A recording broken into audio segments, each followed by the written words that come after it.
Team comes in at 1 in the morning to start the launch count to fuel the rocket and support it to Mars launch. So everything's going smooth. We're not working any issues, and want to take this opportunity to thank the NASA and Boeing teams for working with us to get through the past couple weeks since May 6th, and looking forward to launch tomorrow. With that, I'll turn it over to Mark Berger, our launch weather officer. Right, thanks, Gary. So we're heading into June, and it's an early afternoon launch attempt. So oftentimes, if you're familiar with Florida weather, that would often mean thunderstorms. So no such concern for tomorrow. Generally, local weather and weather down the ascent corridor over the Atlantic look quite favorable for us. That being said, there is one watch item, and that is the local winds. You may have noticed it's already turning breezy out of there with sort of a stiff onshore flow, and that's what we'll be monitoring for tomorrow as well. So taking a look at the numbers here on the forecast graphic, 90% chance of go weather, again, not considering any rain or thunderstorms, maybe a few clouds, but not anything concerning for us. Again, as mentioned, the winds will be a little feisty tomorrow, not only in terms of the magnitude of the winds, but also the direction of the wind. So again, a pretty good onshore component nearly perpendicular to the coast. So that tightens or restricts us just a little bit in terms of favorability. But again, now winds, as you know, are a highly variable factor both in time and space. So hopefully we'll be able to get off without a hitch. Looking at the backup opportunity for the next day on Sunday, again, very similar weather conditions, although luckily winds do ease a little bit. So not only in terms of the magnitude, but the direction becomes a little bit more southeasterly or east-southeasterly, which is not quite head-on to the coastline. So again, that gives us a little more latitude as well. May pick up a few more clouds, but otherwise very favorable conditions for, again, early June. All right, thank you very much, Mark. And I want to make one correction. If I said AM at the beginning, I meant PM. It's 12:25 and 40 seconds. PM. Don't show up here overnight. You'll only be eaten by bugs. All right. All right. We'll take your questions beginning now here in the room at Kennedy. Please raise your hand, state your name and affiliation, and to whom you are asking the question. We'll start with Marcia. Probably for you, Steve. Are there any changes to the game plan since a month ago? Is it still planned to be an 8-day docking to the space station? And by my count, that would be the earliest coming back on June 10th. Does that sound right?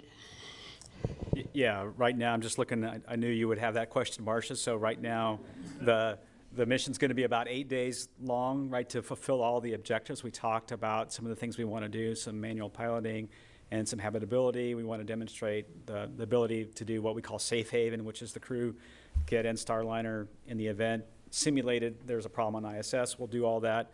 But the earliest landing would be around Monday, June 10th.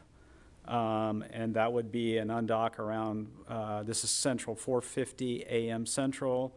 Landing at Wilcox would be the first one around 10:16 Central. And then we have a backup on June 11th at White Sands. And that landing time would be about 5:35 Central Time. So, but again, what we want to do is, you know, once we get docked, we want to take the time to check Starliner out, check out all the systems, all the things we need to do for the long increment flight. And so I would say there's a chance that when we get to these opportunities, if we need to stay a little longer or we need to wait for the weather to get good, we'll stay up a little longer. So, Irene, the front here. Thank you. Irene Klotz with Aviation Week. 2 questions for Dana. First of all, do you need the Progress 88 to dock prior to CFT launch? And for Steve, can you go over a little bit more detail about what happened with the NS-25 parachute and what the possible overlap is with Starliner? Thanks. In terms of Progress 88, if they had a problem docking and they were in free flight past the time of launch, we would want to stand down to let them dock. Anytime you have a spacecraft in free flight, it's got a limited duration where it can just stay in free flight. And so it would have the priority. We'd go ahead and deal with whatever anomaly we had, finish the docking, and then we would get back into discussions about where to launch. yeah, I'll talk a little bit about what we have seen with Blue Origin. First of all, Blue Origin has done a great job of working with us and trying to understand what happened in that parachute test. or that was actually a crewed flight, I'm sorry. One of the parachutes didn't fully inflate, and so the way a parachute works is it can have several stages of what we call reefing, and so initially the parachute doesn't fully inflate for loads. In this case, one of the parachutes was sort of stuck in what I would call first stage at some amount of the mouth of the parachute wasn't fully open, and so the way that works is there's essentially a line or a band around that throat of the parachute that keeps that parachute from being able to open fully. And what we saw is the cutters, for some reason, did not cut that line. And so it turned out we use a very similar cutter that Blue Origin uses, so it was important for us to look at that data. We went back and looked at all of our test data on our cutters. We've fired them like 160 times out of the lot that we're using, so we had good separation. We've never seen an issue with any of our cutters. All the testing was really superb on cutting the reefing line, and so that's why we proceeded to, we have good flight rationale and good separation. All right, Jeff, right here. Jeff Faust, Space News. For Steve, looking ahead just a little bit, assuming we have a successful launch in the coming days and a nominal mission with no major issues, do you think there's still enough time to get Starliner certified in time to fly Starliner 1 in the first part of next year? Yeah, I think that'll be something that we'll work on, after the flight. Right now, we're really focused on the crewed flight test and collecting all the data that we need. I think obviously the path to Starliner 1 clearly is the crewed flight test. That is the most important thing we have towards certification. So we'll go fly the flight, and we'll look at the data coming out of the flight, and then we'll make the right call relative to when we go fly Starliner 1. We have to go through this full certification. We really haven't had a chance. Mark and I have been super busy working the crewed flight test, so we haven't really had a chance to lay out that whole timeline yet. All right, Joey, for our next question. Thanks, Joey with Reuters. For Steve, I just wanted to quickly follow up on Irene's Blue Origin question. Is NASA interested in learning about how Blue Origin's fixing that band issue? Do you guys open any kind of investigation into that, or are you continuing to work with them? Thanks. Yeah, I would say Blue Origin has been outstanding. What we have found is like the parachute community between SpaceX, Boeing, NASA, and Blue Origin, it's a small group of people that really work on these parachutes. And so Blue is in the middle of an investigation. They've been great at sharing the data from us. They don't really have what I would call any kind of root cause yet, but we'll continue to follow along with them, our parachute team will. And that's airborne systems that the suppliers that they all share? Airborne makes the parachutes for all three. I don't really know who the reefing line cutter manufacturer is. So. All right, Ken? Hi, Ken Kramer, Space Up Close. Thank you, and good luck to everybody. Great rollout yesterday and remotes today. My question is for Steve and Mark Nappy. I'd like to ask some details about the helium issue, please. Can you tell us, first of all, what was the rate of loss? I've seen a whole bunch of different numbers, and I'd like to know that loss of helium, like in pounds, how much would it be, and what is the volume? What is the weight you have in the helium tank? I'd like to know, on a percentage basis, how significant is that helium leak? What is the margin that you have? Do you have more than one helium tank? Does it go to different dog houses? So if you could talk in detail about the helium leak. Thanks. Maybe I'll start and let Mark add in. So the leak rate we saw, I think we talked on Friday a little bit initially at the launch pad in this P2D2 thruster flange. We saw a leak rate of about 7 pounds per square inch per minute. And then we came back to the vertical integration facility, did some more testing, and the leak rate increased to about 70 to 80 pounds per minute. So, and keep in mind that leak rate, the volume is very small, so it's like 15 cubic inches of volume. So that's probably the size of a softball in terms of volume. So when we close the manifold valve, that's a real small volume, and so that leak rate will look pretty big. So that's the leak rate.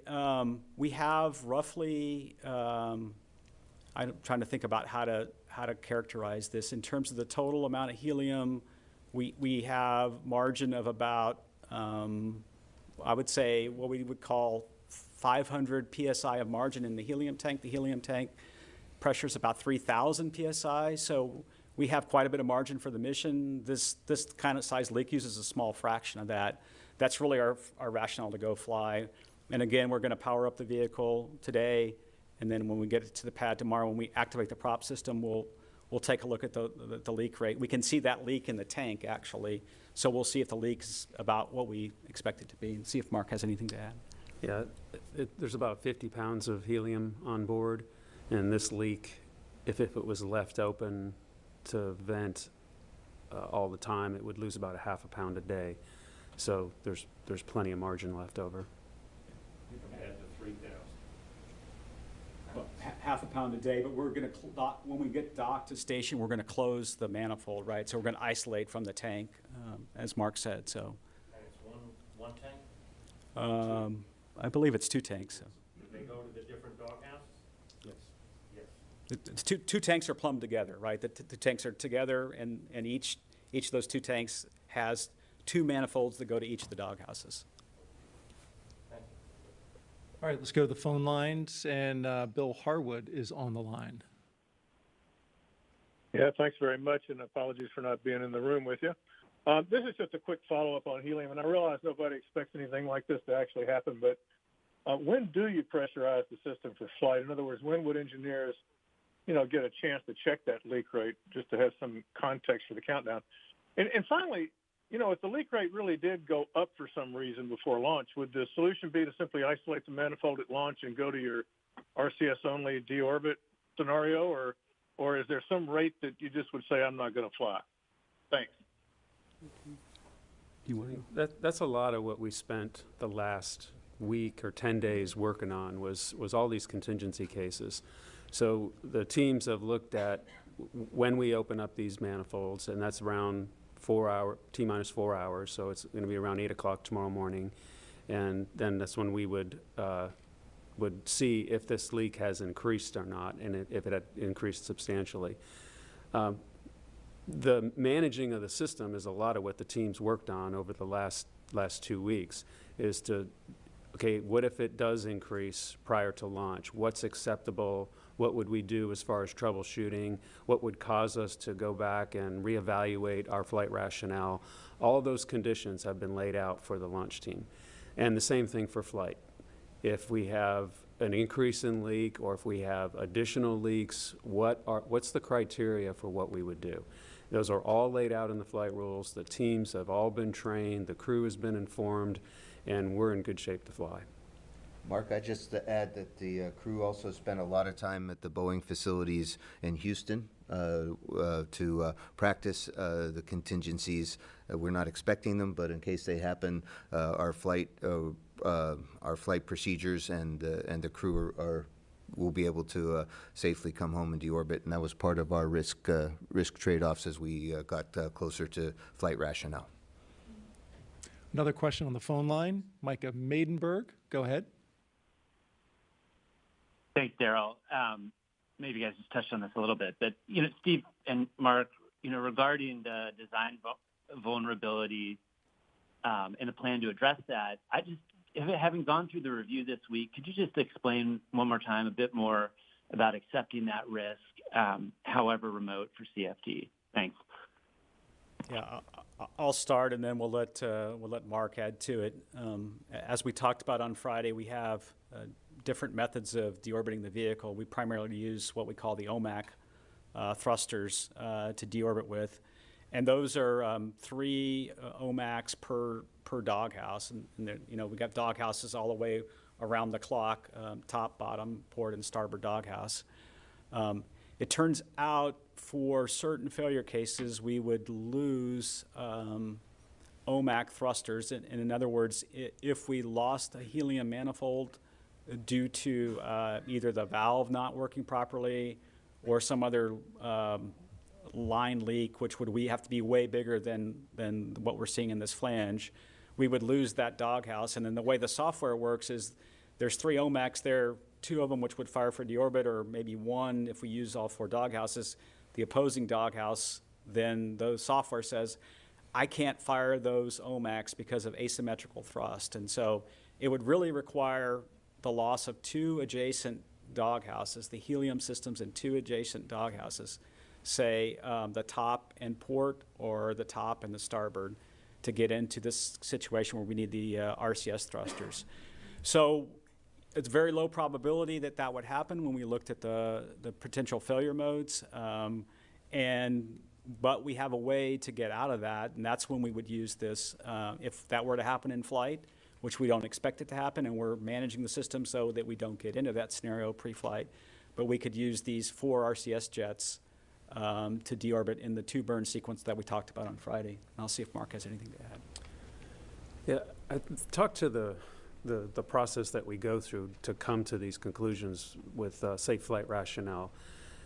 There's a number of different disciplines that get involved, and we walk through these step by step, and the level of what-if questions that are asked is pretty amazing to make sure that we fully understand what's going on, what our problem is, what our solutions are, and what if we're wrong.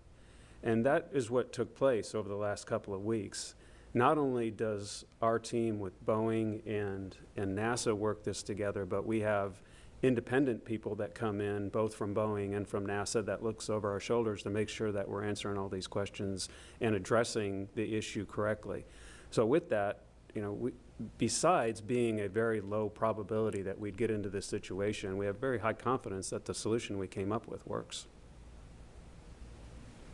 All right, let's come back to the room, and the gentleman in the 3rd row. Thank you. Manuel Masanti, Exploración Espacial, covering the space program in Spanish. Last press conference, you mentioned that Boeing is thinking in a potential redesign of their propulsion system. So I would like to know, I think I did this question before, is this needs to be done before Starliner 1? If that's the case, how does this affect the certification? Or it could be a potential delay on Starliner 1? Okay. As far as a redesign goes, no, this would not be under the redesign. What I was referring to is that this leak has somehow sneaked its way through the system. What we suspect is that the seal was somehow either damaged during installation, or there was some debris in there that caught up and is not allowing the seal to seal properly. And obviously, we'd like to screen that before we get this far. So what we're doing for Starliner 1 is coming up with a screening technique that we can go apply to all the thrusters that are being built up right now for Starliner 1 to make sure that we don't have this same situation. And then on the system vulnerability with deorbit, we would go look at, is there a way to maybe do a little more testing for those 2 big burns, hot firing the thrusters, or is there a software change that would enable even more thrusters to fire? So. All right, let's go to the phone lines real quick and get Stephen Clark. Stephen, go ahead. Hi, thanks for taking my question. Daryl, Stephen Clark, Ars Technica. Just to follow up on an earlier question about the flight rule for the helium leak. Yeah, when you pressurize that system at Del minus 4 hours tomorrow, I guess the last time you checked the leak rate, it was 70 to 80 pounds per square inch. What would be the acceptable level of leak rate to press on with the launch tomorrow? Turn to our resident flight director on the panel. Yeah, we could manage about roughly a double the leak rate, and we can manage it in flight. What we'll do is we'll look at once the system is pressurized and open, we will be able to look at how much helium is being used from the tank. We talked about two tanks. Think of them as one tank because they're together. So we'll look at we know what that drop in helium should be per hour in the tank for this size leak. So we'll look at that to make sure it hasn't changed. And then if it has changed, we can go isolate the manifolds and then go take a look at this specific manifold and understand the leak rate there. And we've got criteria in place that says when we'd stop and talk about it or whether we were ready to go fly. So. And Will Robinson-Smith is on the phone. Go ahead. Yes, hi. Excuse me. Thanks, Daryl. Will Robinson-Smith with Spaceflight Now. So just to put a button on and follow up on Bill and Stephen's questions. So if there were to be an isolation of the manifold, you would still be able to proceed with launch. Am I understanding that correctly? And is there a specific rate in the leak in which you would, feel more comfortable standing down and taking a deeper look at it? Thanks. Yeah, as I said, so we'll go look at the leak rate, looking at the drop in the tank, right? And so we've got a criteria of about 20 psi per hour we're looking at before we would isolate manifolds to go at that kind of leak rate. If it's more than that, we would think maybe the leak has changed in our manifold, so we would go look at that. We wouldn't launch with the manifold isolated. Remember, part of the beauty of the Starliner system is it has an incredible abort system. And that abort system relies on needing all the OMAC thrusters, orbital maneuvering thrusters, in each of those doghouses. So we wouldn't launch with a manifold isolated. We could manage it on orbit. Should we get on orbit and see some change in the leak rate, we could close a doghouse. As Dana talked about, we looked at the approaches to station, and it really doesn't, with the doghouse down, we can go ahead and approach station. It really affects at the end of the mission, the deorbit capability. And then we really have a criteria up to 30 psi per hour in the tank that we wouldn't launch if it was above the 30 psi per hour in the tank. All right, we've got a number of reporters on the phone, so we want to stay there for the moment and pick up Andrea Leinfelder. Hi, this is Andrea of the Houston Chronicle. Thanks for the questions. I've got two. The first is from Mark Nappy. I know it was just said that you'll look at certification after this flight test is back home, but you previously said that you're hoping NASA can certify Starliner by November or December. So I just need to know if that time estimate is realistic or if I should remove it from my article. And for Dana, I want to double check that Starliner is carrying 140 pounds of cargo to start to station. And the two crew suitcases that were removed, were they for Butch and Sunny or folks on the station? Thanks. Take the last one first. Sure. We'll take the easier one first. Let's see, there's other cargo headed to station. What I'd say is the recent change to accommodate this urine pump, that bag fully packed is about 150 pounds. So that was what we had to do as a last minute change. Of course, there's other cargo that's on the vehicle. For example, the crew's got spacesuit parts and a few other things that are being taken up for us.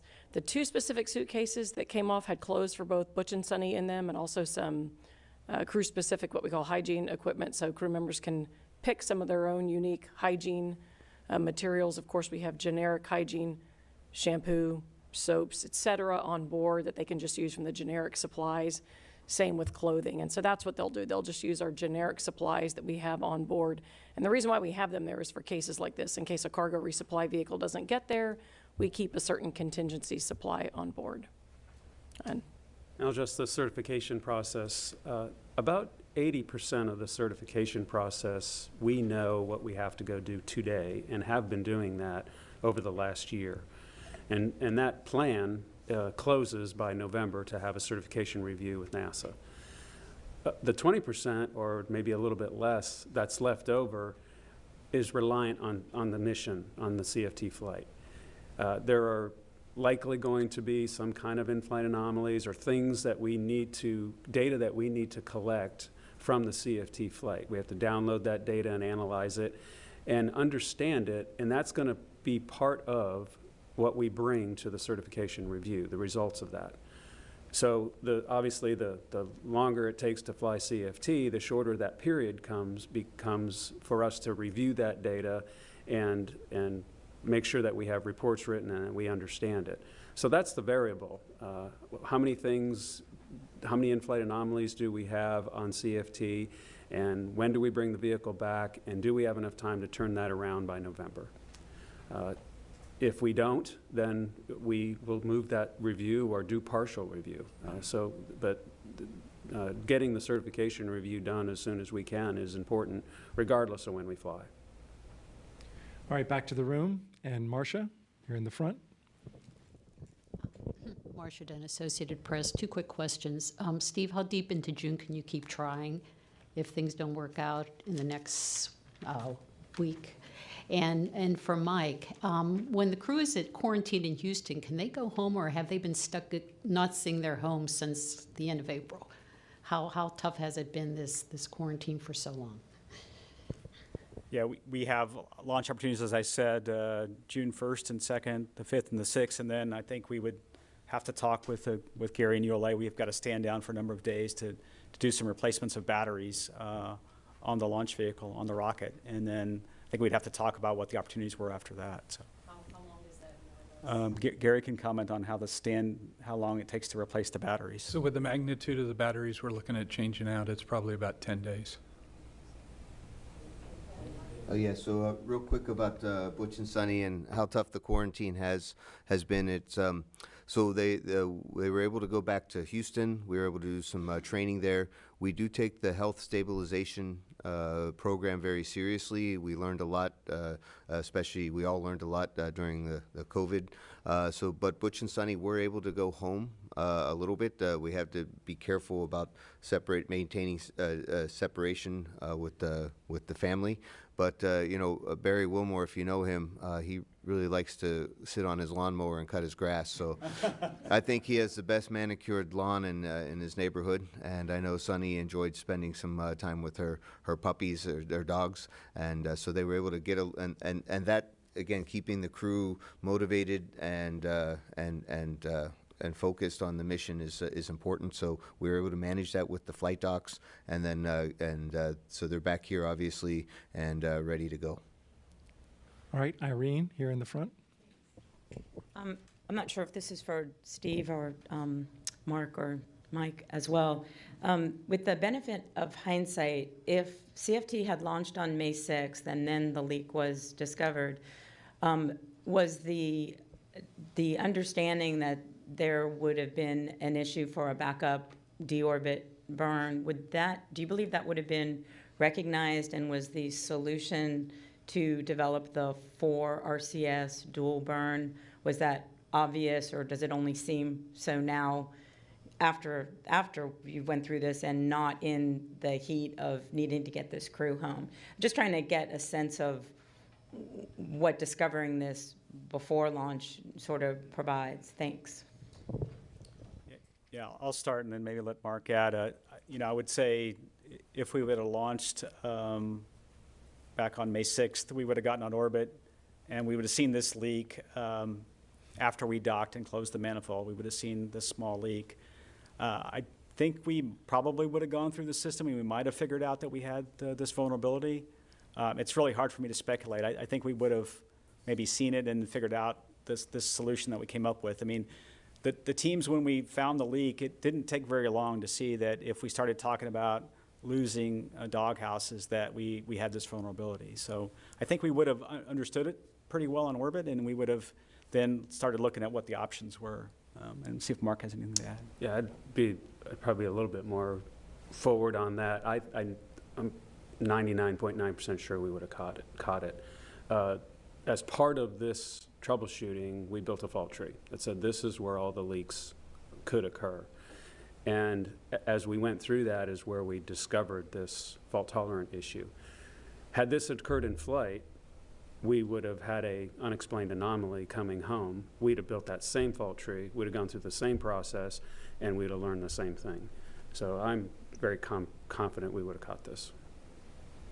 Just to add 2 sentences, the process of developing the flight procedures and understanding with 8 RCS and 4 RCS, I think it was very similar to what we would have had done anyway. The only difference was that Butch and Sunny were able to be there for the procedure development and for the testing out. Had they been up in space, then their trusty backups and Starliner 1 crew, we would have joined the team and helped with that. So we think we would have gotten to a similar, if not the same answer.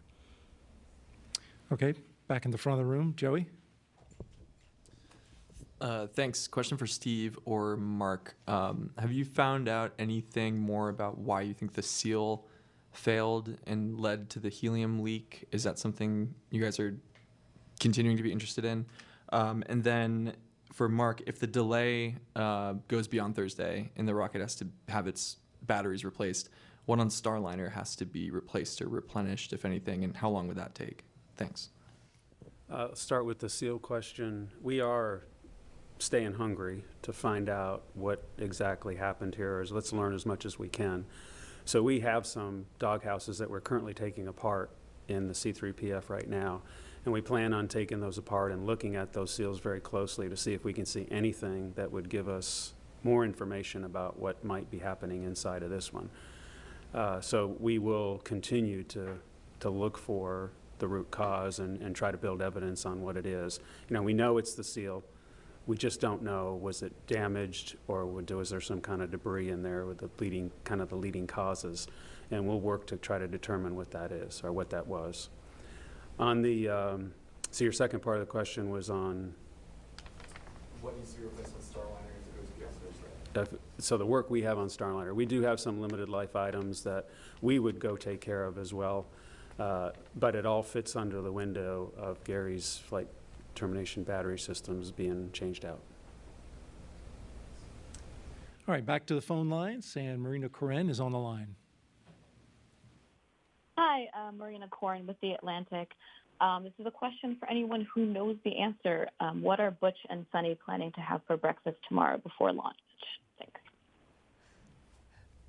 I'm supposed to know that answer, but I called them up today, and unfortunately they were headed off to the launch pad, so we don't have that answer. But I will assure you it'll be a delicious breakfast. Okay, we'll take another question on the phone line. Anthony with Spectrum. Hello, thank you for taking our questions today. I'm just trying to, I guess, wrap my head around this, and I'm trying to use it in terms that most people would understand. If this was an airplane and there was a leak like this, I really don't think it would be allowed to take off. So I'm trying to understand why NASA and Boeing says, we have a good backup plan here. We can launch this, but why don't we just play it on the safe side, roll it back, take the Starliner off the rocket, and fix the seal? Thank you. I'll try to answer that, and we'll see what Mark has to add. I mean, I think first of all, we looked really hard at what our options were with this particular flange, and the fact that this flange has a fuel line that goes into the flange and an oxidizer line and a helium line all going into the flange makes it problematic to work on. It makes it almost unsafe to work on. So what we really have taken an approach is for this size leak, when Mark talked about, it's a half a pound a day out of 50 pounds of total capability in the tank. I mean, it's a really, really small leak, and it's well within the margin that we have. And so sometimes for space flight, you plan for contingencies and you design the vehicle to have margin. And in our case, we have margin in the helium tank. And we've looked really hard and worked really hard to understand that margin and to understand maybe the worst cases. And we took the time to go through that data. And we really think that we can manage this leak both by looking at it before we launch, and then if it got bigger in flight, we could manage it. In fact, we could handle, as I said on Friday, a leak that's 100 times worse than this. So in this one flange. So when we looked at all that data, we concluded that the smartest thing to do was to go fly the mission, and we could fly it safely, and we would have the redundancy we needed. And I'll see if Mark has anything to add. It's really just a matter of safety. When we looked at this problem, it didn't come down to making trades. It came down to, is it safe or not? And it is safe. And that's why we determined that we could go fly with what we have. All right, another question on the phone. Leo Enright with Irish Television. Go ahead. I think this is for Mike Fink. Just wondering about transatlantic abort scenarios. I haven't seen any reference to a transatlantic abort zone, so I was wondering what happens. Can you talk us through it? And I'm assuming that this would be a water landing, Shannon Airport.